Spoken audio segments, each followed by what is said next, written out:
தனக்கான ஐடியாலஜிக்கல் லீடர்ஸா சில பேரை சொல்றாரு. ஆனா அந்த ஐடியாலஜிக்கு நெருக்கடி வரும்பொழுது பேசவே மாட்டேன்றாங்க. நீ வெறுமனே முழுக்க முழுக்க ஃபேன் பேஸ் மட்டுமே வச்சுட்டுலாம் வந்து ஒரு பொலிட்டிக்கல் பெரிய சர்ப்ரைஸா ஸ்ப்ரிங் பண்ண முடியுன்றதெல்லாம் வந்து விசிகா விஜயை கீ பிளேயரா கன்சிடர் பண்றீங்களா இல்லையா? ஒரு பக்கம் அம்பேத்கரை போட்டுட்டு நீங்க இன்னொரு பக்கம் ரீஜன் வைஸ் வந்து கம்யூனல் பேலன்ஸை வந்து சரி பண்றதுக்கு லீடர்ஸ் போடுறீங்கன்னா அங்கேயே நீங்க முரண்படுறீங்களா? எங்களை பொறுத்த வரைக்கும் இந்த எலெக்ஷனை வந்து டோட்டலா வந்து டில்ட் பண்ணக்கூடிய அளவுக்கு ஒரு பவர் கிடையாது. எங்களை வந்து பொலிட்டிக்கல் பார்ட்டியா எங்களை டிஸ்டர்ப் பண்றக்கூடிய அளவுக்கு ஒரு பவர் கிடையாது.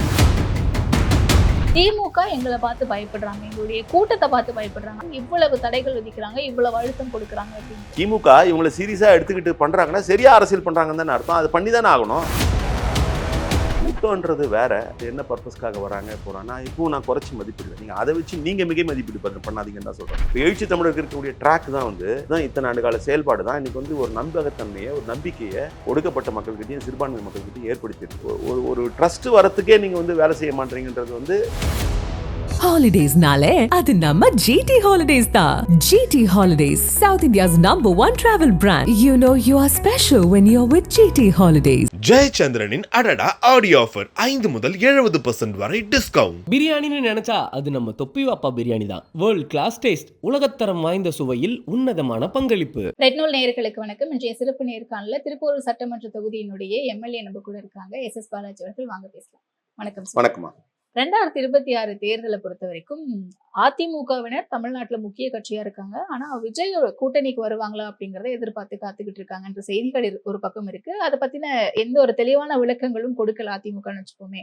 பிரதான கட்சி எப்படி விஜய்க்கு கூட்டணிக்கு வருவாங்க அப்படின்னு சொல்றாங்களோ அதே மாதிரி விசிகா, நாம் தமிழர் கட்சி மாதிரியான சமீபத்துல அங்கீகாரம் பெற்ற கட்சிகள் ரொம்ப உதாசீனப்படுத்துறாங்க விஜய. பொது மேடைகள்ல நடிகர், கூத்தாடி இப்படிலாம் விமர்சிக்கிறாங்க. அப்ப அதிமுக விஜய கரெக்டா எடை போடுறாங்க, விசிகாவுக்கு தாவேகாவினுடைய அந்த பவர், அந்த வேல்யூ இன்னும் தெரியலையோ, ரொம்ப உதாசீனப்படுத்துறாங்களோ அப்படின்ற பொதுவான விமர்சனம் இருக்கு. இல்ல, ஒரு விஷயம் ரொம்ப தெளிவா சொல்லணும். விடுதலை சிறுத்தைகள் கட்சியை பொறுத்த வரைக்கும் திரு விஜய் அவர்கள் இல்லை, தாவேகால யாரையுமே நாங்கள் வந்து உதாசீனப்படுத்தியோ மட்டுப்படுத்தியோ பேசுனது கிடையாது. நீங்கள் அந்த மாதிரி எனக்கு தெரிஞ்ச தலைவருமே வந்து ஐடியாலஜிக்கலாக வந்து பேசியிருக்காரு தவிர இப்போ அவர் வந்து முதல்ல பெயர் குறிப்பிடாம நடிகர்கள் எல்லாம் இது பண்றாங்க, நாடாளணும்னு ஆசைப்படலாமா, இந்த மாதிரி எல்லாம் பேசுறது. இது வந்து தொடர்ச்சியா நம்ம சொல்லிட்டு நீங்க எது நடிகர்கள்லாம் நாடாளமா ஆளக்கூடாதா ஆளலாமான்றது வந்து எப்படின்னா, நீங்க ஃப்ரெஷ்ஷா அங்கேருந்து அப்படியே வந்து ஒரு பொலிட்டிக்கல் அரேனாக்கு வந்துட்டு இதுல வந்து இதுக்கு முன்னாடி வந்து இப்போ நீங்க எம்ஜிஆரை வந்து நீங்க அந்த கேட்டகரியில வந்து ஃபிட்டின் பண்ண முடியாது.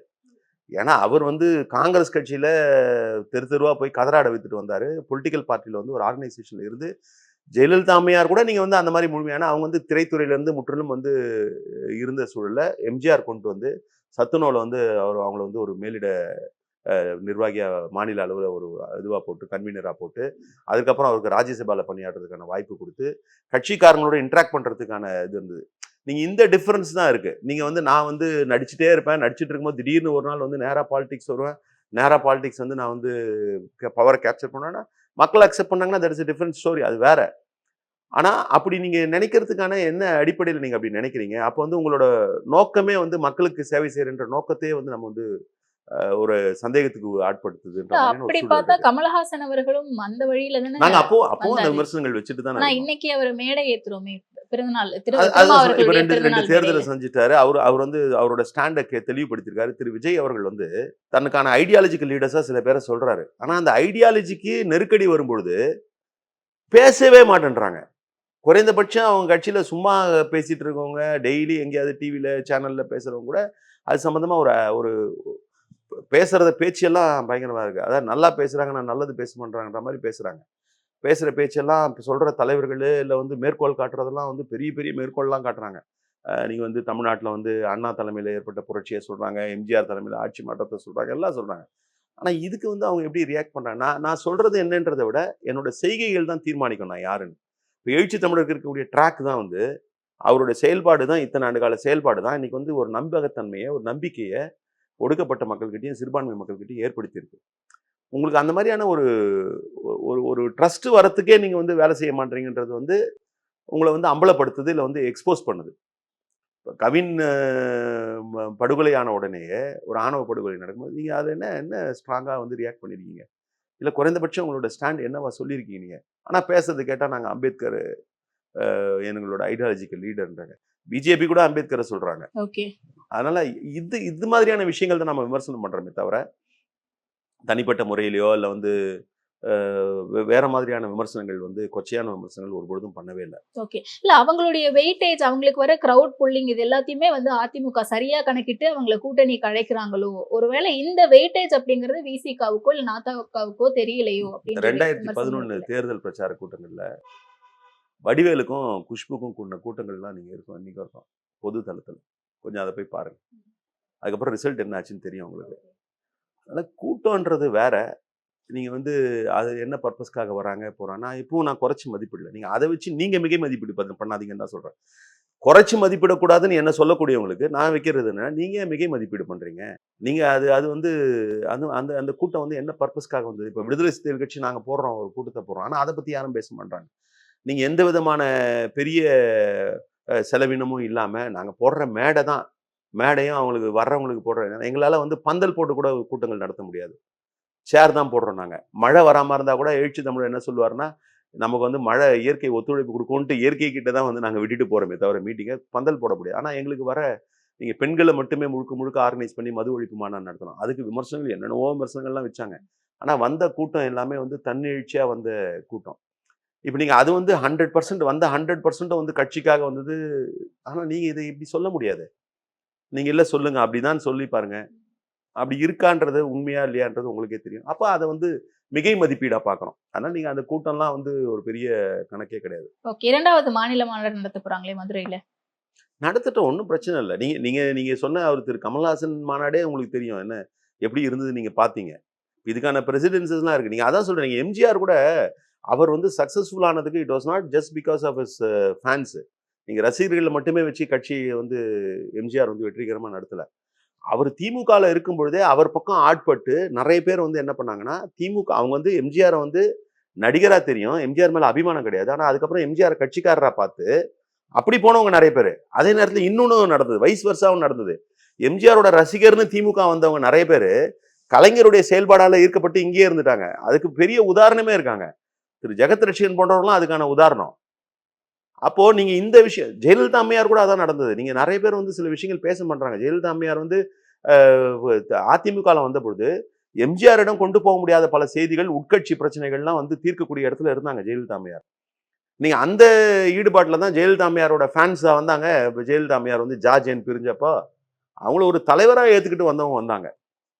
அப்ப இந்த வேறுபாடு இருக்குல்ல. அதனால நீங்க வெறுமனே முழுக்க முழுக்க ஃபேன் பேஸ் மட்டுமே வச்சுட்டுலாம் வந்து ஒரு பொலிட்டிக்கல் பெரிய சர்ப்ரைஸா ஸ்ப்ரிங் பண்ண முடியும்ன்றதெல்லாம் வந்து நிச்சயமா நடக்கவே நடக்காதுன்றது தான் என்னோட தனிப்பட்ட இல்ல வெளியில இருந்து வர கருத்துக்கள், விமர்சனங்கள கடந்து தாவேகாவினரும் அதத்தானே சார் சொல்றாங்க. அங்க அபிஷியலா இருக்கக்கூடிய ஸ்போக்ஸ் பர்சன் இவங்க எல்லாருமே பேசும்போது கூட திமுக எங்கள பார்த்து பயப்படுறாங்க. எங்களுடைய கூட்டத்த பார்த்து பயப்படுறாங்க. அதனால தான் எங்களுடைய போராட்டங்களா இருக்கட்டும், இல்ல மாநாடா இருக்கட்டும் இவ்வளவு தடைகள் விதிக்கிறாங்க, இவ்வளவு அழுத்தம் கொடுக்குறாங்க அப்படின்ட்டு. இத வந்து நீங்க வந்து அவங்க பேசுற பயம்ன்றது வேற.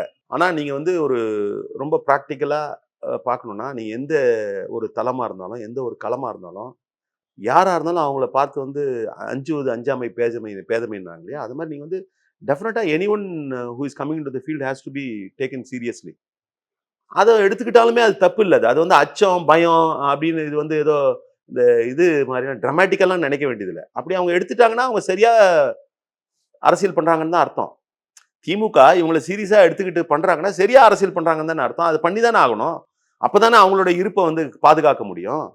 அப்படியே நீங்க பார்க்கலாம். அப்படி ஒரு பார்வைய பார்க்கலாம். ஆனா இவங்க சொல்ற பயம் மாரிலாம் வந்து இவங்க உடனே டில்ட் பண்றாங்க, டாப்பிள் பண்ணுவாங்கன்ற மாரியான பயம்லாம் யாருக்குமே கிடையாது. ம்.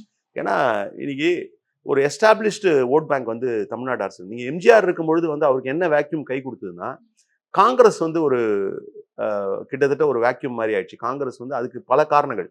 தேசிய அளவில் ஏற்பட்ட மாற்றங்கள். தேசிய அளவில் சிண்டிகேட்னு பிரிஞ்சாங்க காங்கிரஸ்.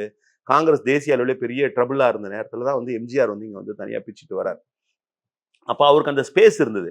அப்ப அந்த ஒரு ஓட் பேங்க்னுடைய சப்போர்ட் வந்து அவருக்கு இருந்தது. திரு விஜயகாந்த் அவர்கள் கூட வந்து அவருக்குன்னு இருந்த அந்த ஓட் பேங்க் மட்டும்தான் இருந்ததே தவிர, அதை தாண்டி வந்து ஒரு ஓட் பேங்க் ரீச் பண்ண முடியாது. காரணம் என்ன? இது எல்லாமே வந்து அந்தந்த இடங்கள்ல வந்து முகாம்ல வந்து செட்டில்டு ஓட்ஸா இருந்தது. DMK settled votes, ADMK settled ஓட்ஸ்ன்னு இருந்தது. இப்போ நீங்க அது மாதிரியான ஒரு ஃபேக்டர் இருந்ததுன்னா தான் வந்து உங்களுக்கு வந்து ஒரு அப்சர்ச் கிடைக்குமே தவிர, ஓகே. இங்க அதே மாதிரி வந்து ஒரு ஃப்ளோட்டிங் ஓட்டு இருந்துட்டு இருக்கு. திரு சீமானா இருக்கட்டும், சீமானுக்கு முன்னாடி திரு வைகோ அவர்கள் வந்த பொழுதா இருக்கட்டும், ஏன் திரு வாழப்பாடி ராமமூர்த்தி அவர்கள் வந்து ஒரு அமைப்பு கட்டினதா இருக்கட்டும், திருநாவுக்கரசு ஒரு கட்சி நடத்திருந்தாரு. இதுக்கெல்லாம் எங்க இருந்து ஓட்டு வந்ததுன்னா, இந்த ஒரு ஓப்பன் ஸ்பேஸ்ல இருக்க ஓட்டு இருக்கு இல்லையா? இந்த தீர்மானிக்கப்பட்ட ஓட்டுகள் எல்லாமே அதுதான். திரு விஜய் அவர்கள் இன்னைக்கு அதை வாங்குவாரு. அது இல்லாம கொஞ்சம் வந்து அவர் சொல்லக்கூடிய அந்த ரசிகர்கள்னு வாங்குவாரு. இது வந்து ஒரு பொழுதும் வந்து ஒரு பெரிய மாற்றத்தை கொண்டு வருவதற்கான சூழலும் இல்ல. அண்ணா அவர்கள் வந்த பொழுது கூட வந்து ஒரு மோனோபொலி மாதிரி காங்கிரஸ் இருந்தது. இப்ப இத நாம புரிஞ்சுக்கணும். சோ உங்களுக்கு அந்த அந்த அந்த ஃப்ரீடு வோட் பேங்க் இருந்ததுனா தான் வந்து உங்களுக்கு வந்து ஒரு அப்சர்ஜ் வரும். இல்ல வந்து ஒரு மாற்றம் வரும். நிகழ்வதற்கான வாய்ப்பு இருக்கு. மாற்றம் வருதா இல்லையாங்கிறத தாண்டி இந்த வாக்குகள் விஜய்க்கு போகக்கூடிய வாக்குகள் டைரக்டா விசிகாவையும் நாம் தமிழர் கட்சியும் தான் பாதிக்கும் அப்படின்னு சொல்றாங்க. உங்களுடைய வாக்கு வங்கி சரியும் சாரி முடி. அதுதான் உங்களுடைய வாக்கு வங்கி சரியும் அப்படின்னு சொல்றாங்க. இது வந்து இவங்களா வந்து இட்டு கட்டுறது.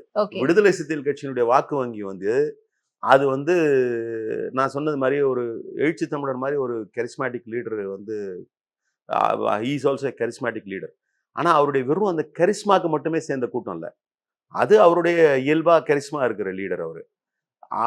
அவரோட அறிவு திறனை பார்த்து, அவருடைய ஆற்றலை பார்த்து, அவருடைய கொள்கை வலிமையை பார்த்து, அவர் வந்து நமக்கான ஒரு சேவியரு, நமக்கான ஒரு ப்ரொடெக்டரு அப்படின்னு பார்த்து வந்திருக்கக்கூடிய கூட்டம். இது எந்த இப்ப இதுல இருக்கவங்க ரொம்ப இதுவா சொல்ல, இதுல இருக்கவங்க வந்து விஜய் நடிக்கிறதெல்லாம் ரசிச்சவங்க கூட இருக்கக்கூடும் விஜய் விடுதலை சிறுத்தை கட்சியில. ஆனா ஒரு பொழுதும் வந்து ஒரு அரசியல் தளத்துல வந்து விஜய் அவர்கள் வந்து ஏற்றுக்கொள்ளக்கூடியவர்களா வந்து விடுதலை சிறுத்தை கட்சியை பேட்டர்ன் பண்றவங்க யாருமே இருக்க மாட்டாங்க. ஸோ இது வந்து எந்த வகையிலும் விடுதலை சிறுத்தை கட்சிக்கு ஒரு டிஸ்டர்பன்ஸே கிடையாதுன்னு தான் நான் பாக்குறேன். நீங்க மற்ற இயக்கங்களை பத்தி என்னன்றது அதை வந்து உங்களோட இதுக்கே விட்டுறாரு.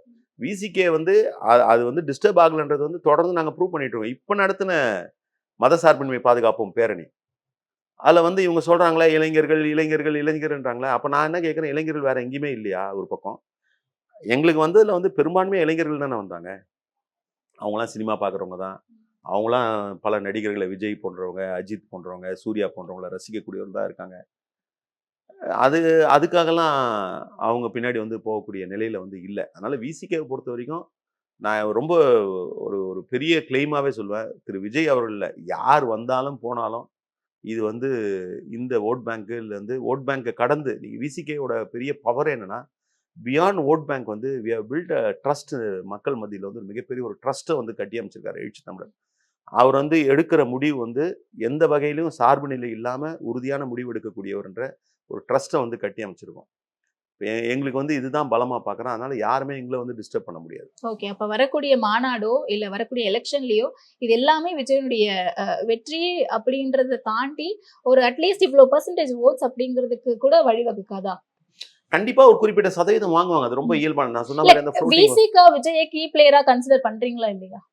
இல்லை, கீ பிளேயர்னா எந்த கான்டெக்ட்ல இருக்கு. இப்போ அவர் வந்து எங்களை பொறுத்த வரைக்கும் இந்த எலெக்ஷனை வந்து டோட்டலாக வந்து டில்ட் பண்ணக்கூடிய அளவுக்கு ஒரு பவர் கிடையாது. எங்களை வந்து பொலிட்டிக்கல் பார்ட்டியாக எங்களை டிஸ்டர்ப் பண்ணுறக்கூடிய அளவுக்கு ஒரு பவர் கிடையாது. எல்லாரும் மாதிரி அவர் வந்து ஒரு கட்சியை ஆரம்பிச்சிருக்காரு. அவருக்கான ஒரு குறிப்பிட்ட ஓட்டுகளை வாங்க போறாருன்றது தான் நாங்கள் பார்க்குறோமே தவிர, எங்களுக்கான த்ரெட்டாவோ இல்லை வந்து எங்கள் கூட்டணிக்கான த்ரெட்டாவோ, கூட்டணியோட பொலிட்டிக்கல் ஃபார்ச்சூன்ஸ்க்கான த்ரெட்டாவோ நாங்கள் ஒரு பொழுதும் பார்க்கவே இல்லை. ஆனால் என்ன பார்க்குறோன்னா, ஏன் அப்போஸ் பண்ணுறோம் அப்படின்னு கேட்டிங்கன்னா, சில நேரங்களில் இது மாதிரி வர்ற ஃபோர்ஸஸ் வந்து மிஸ்லீட் பண்ணுறாங்க. இப்போ அவர் எப்படியோ ஒரு குறிப்பிட்ட ஒரு மைனர் பர்சன்டேஜ் ஆஃப் யங்ஸ்டர்ஸ் இல்லை வந்து பப்ளிக்கை வந்து அவர் பக்கம் போகிறாங்க. அவங்கள மிஸ்லீட் பண்ணக்கூடாதுன்னு பார்க்குறோம் நாங்கள். நீங்கள் வந்து நான் வந்து அம்பேத்கரை யூஸ் பண்ணி நான் வந்து அம்பேத்கர் ஐடியாலஜிக்கு நிற்கிறேன்னு சொல்லி அவங்கள மிஸ்லீட் பண்ணி கொண்டு போயிட்டு நீங்கள் வேற ஒரு தளத்துக்கு கொண்டு போயிடக்கூடாது. நீங்கள் ஐடியாலஜிக்கல் லீடர்ஸ் சூஸ் பண்ணும்பொழுது கூட நீங்கள் வந்து அதிலேயே நீங்கள் அம்பேத்கர் படத்தையும் போட்டுட்டு வித் டியூ ரெஸ்பெக்ட் நீங்கள் சில ஐடியாலஜிக்கல் லீடர்ஸை வந்து கொண்டு வரீங்க. அதுலேயே உங்களோட தாட் ப்ராசஸ் என்னவா இருக்குன்னா, ரீஜன் வைஸு கம்யூனல் கான்சென்ட்ரேஷனை வந்து பேலன்ஸ் பண்ணுறதுக்கு நீங்கள் வந்து சூஸ் பண்ணுறீங்க. ஒரு பக்கம் அம்பேத்கரை போட்டுட்டு நீங்கள் இன்னொரு பக்கம் ரீஜன் வைஸ் வந்து கம்யூனல் பேலன்ஸை வந்து சரி பண்ணுறதுக்கு லீடர்ஸ் போடுறீங்கன்னா, அங்கேயே நீங்கள் முரண்படுறீங்களே. அதுக்காக தான் நாங்கள் வந்து அவரை வந்து அப்போஸ் பண்ணுறோமே தவிர நீங்கள் மிஸ்லீட் பண்ணாதீங்க. ஒருவேளை அவர் வந்து சரியான திசையில் போனார்னா நாங்கள் வந்து வாழ்த்து சொன்ன மாதிரி அவருக்கு பாராட்டும் சொல்லுவோம். ஆனால் அதற்கான ஒரு இதுவே அவர் இன்னும் ஒரு சின்ன சிக்னல் கூட வரல அவர்கிட்ட. அவர் பேசுகிற ஐடியாலஜிக்கல் லீடர்ஸை பற்றி பேசுகிறத தவிர அந்த ஐடியாலஜியை பற்றி அவருக்கான ஒரு தாட் ப்ராசஸ் என்னன்றது இண்டிகேட் பண்றதுக்கான வாய்ப்பே இல்லாம இருக்கு. Holidays-nale, அது நம்ம GT Holidays தான். GT Holidays, South India's #1 travel brand. You know you are special when you're with GT Holidays. ஜெயச்சந்திரனின் அடடா ஆடியோ ஆஃபர் 5 முதல் 70% வரை டிஸ்கவுண்ட். பிரியாணின்னு நினைச்சா அது நம்ம தொப்பி வாப்பா பிரியாணி தான். வேர்ல்ட் கிளாஸ் டேஸ்ட், உலகத்தரம் வாய்ந்த சுவையில் உன்னதமான பங்களிப்பு.